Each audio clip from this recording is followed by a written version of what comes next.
கெட்டு போயிடுவாங்க. பிள்ளைங்களும் கெட்டு போயிடுவாங்க. அப்ப கணவன் மனைவி ரெண்டு பேரும் நல்லா இருக்கணும். கணவன் மனைவி நன்றாக இருக்க வேண்டும். ஒழுக்கமாக இருக்க வேண்டும். நல்லா இருக்கணும். நல்லா இருக்கணும். அதை பார்த்து பிள்ளைங்களும் நல்லா வளருவாங்க. அதை பார்த்து விட்டு உங்கள் பிள்ளைகள் நன்றாக வளருவார்கள். நேற்று தினத்துல ஒரு அம்மாவை பார்த்தேன். நேற்றைய தினத்தில் ஒரு அம்மாவை பார்த்தோம். அந்த அம்மா சொன்னாங்க, அந்த அம்மா சொன்னார்கள், ஐயா எனக்கு ஒரே ஒரு பையன் தான். ஐயா எனக்கு ஒரே ஒரு மகன் தான். அவனுக்கு கல்யாணம் பண்ணி வச்சோம். அவனுக்கு கல்யாணம் பண்ணி வச்சோம். அவன் குடிச்சதுனால அவன் குடும்பம் சீரழிந்து போச்சு. அவன் குடும்பம் சீரழிந்து போயிட்டு. மனைவி பிள்ளைங்க ஒரு பக்கம், மனைவி பிள்ளைகள் ஒரு பக்கம், இவன் ஒரு பக்கம். இவன் ஒரு பக்கம். அவனுக்கு இருக்கிற வீட்டுல யாருமே இல்ல. அவன் இருக்கிற வீட்டுல யாருமே இல்ல. வீட்டை விட்டு ஊரை விட்டு காலி பண்ணி போயிட்டான். வீட்டை விட்டு ஊரை விட்டு காலி செய்து போய்விட்டார். குடிச்சதுனால கடன் பிரச்சனை, குடித்ததனால் கடன் பிரச்சனை, குடிச்சதுனால சண்டை, குடிச்சதனால் சண்டை என்று சொல்லி அவங்க கண்ணீரோடு சொன்னாங்க. என்று கண்ணீரோடு சொன்னார். எனக்கு அருமையானவர்களே, எனக்கு அருமையானவர்களே, உங்க குடும்பம் நல்லா இருக்கணும். உங்கள் குடும்பம் நன்றாக இருக்கணும். உங்க குடும்பம் ஆசீர்வாதமா இருக்கணும். உங்க குடும்பம் ஆசீர்வாதமாக இருக்கணும். உங்க கணவர் நீங்க எல்லாம் நல்லா இருக்கணும்னா,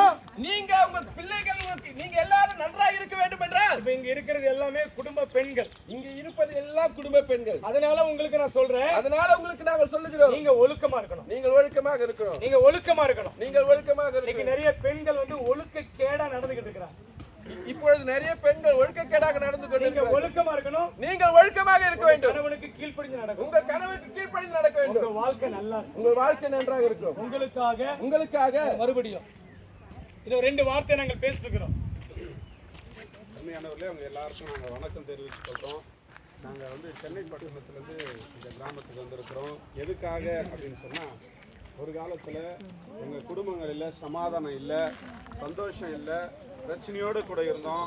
எங்கள் மனைவிலாம் நிம்மதியாக இல்லை, பிள்ளைங்களுக்கு ஒரு நல்ல தகப்பனாக நாங்கள் இல்லை, ஒரு நல்ல சேலை வாங்கி கொடுக்க முடியல மனைவிக்கு, பிள்ளைங்களுக்கு படிக்க வைக்க முடியல. இப்படிப்பட்ட கஷ்டத்தில் இருந்தோம். வீடு வாசல் இல்லாமல் வாடகை வீடுகளில் இருந்தோம். ஒரு நல்ல சாப்பாடு கிடையாது. இப்படி குடும்பங்கள் மிகவும் கஷ்டப்பட்டு இருந்தது. போனால் தான் கூலி, அப்படிப்பட்ட ஒரு நிலைமையில் இருந்தோம். சமாதானம் இல்லாமல் இருந்தோம். ஒரே சண்டை. வீட்டில் ஒரு பக்கம் வருமானம் வரும், அது எந்த பக்கம் போகுதுன்னே தெரில. அப்படி வர்றதும் தெரியாது, போகிறதும் தெரியாது. பிரச்சனை வீட்டில். நம்ம நல்லதே செய்ய போனால் கூட நம்மளை கெட்டதாக பேசுகிற ஒரு கூட்டம்.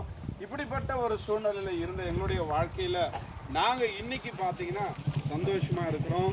எங்கள் வீட்டில் நாங்கள் யாரும் எங்கள் மனைவி அடிக்கிறது இல்லை, எங்கள் பிள்ளைங்களை அடிக்கிறது இல்லை, அவங்க எங்களை அடிக்கிறது இல்லை, நாங்கள் யாரும் சண்டை போட்டுக்கிறது இல்லை. சந்தோஷமாக இருக்கிறோம், நல்லா சாப்பிட்றோம், நல்ல உடைகளை உடுத்துகிறோம், நல்ல துணி போடுறோம், எங்கள் மனைவிக்கு நல்லா புடவை வாங்கி தரோம், பிள்ளைங்களை நல்லா படிக்க